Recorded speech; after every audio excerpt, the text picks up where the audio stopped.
La hauteur des herbes en dit long sur le fonctionnement du centre de santé intégré de Méoville. Une fois que nous franchissons la porte d'entrée, pas l'ombre d'un seul patient au sein de la structure sanitaire. Seule une infirmière essaie tant bien que mal de s'occuper. N'allez surtout pas croire que des gens ne tombent pas malades. Dans ce village de l'arrondissement d'Ebolova-Premier, c'est que les structures d'accueil et le plateau technique n'encouragent personne à y rester. Les populations préférant souffrir à domicile que d'aggraver leur cas ici. Quand il pleut vraiment, c'est déplorable parce que l'eau est chouette de partout.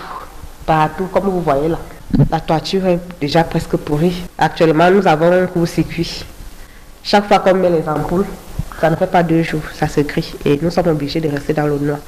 Donc l'hôpital est actuellement dans le noir. Parfois, quand un malade vient dans la nuit, nous sommes obligés d'utiliser nos téléphones pour consulter, pour faire les soins. Parfois, on demande aux malades d'aller ailleurs.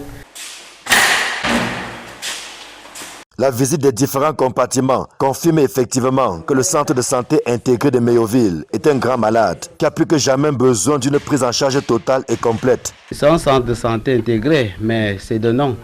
Ça ne fonctionne pas parce qu'il n'y a pas les médicaments. Les patients sont obligés de se porter en ville parce que vous allez arriver dans des chambres là-bas, même des matelas, des lits d'hospitalisation, il n'y a rien.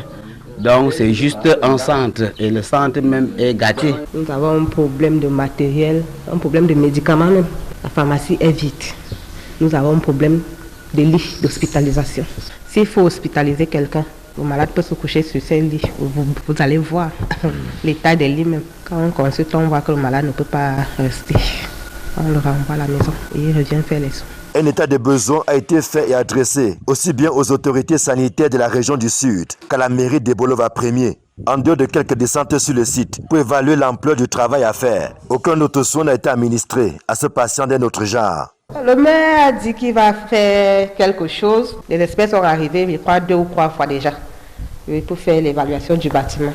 Et on attend parce que vraiment, si on ne fait rien, on va perdre ce beau bâtiment. Et comme si cela ne suffisait pas de travailler dans des conditions difficiles, le personnel pris en charge par la mairie accuse pas moins d'1 an d'arriérés de salaire. Si rien n'est fait dans l'urgence, il ne serait pas surprenant de voir bientôt cette structure sanitaire abandonnée définitivement dans la broussaille. Les signaux sont suffisamment au rouge.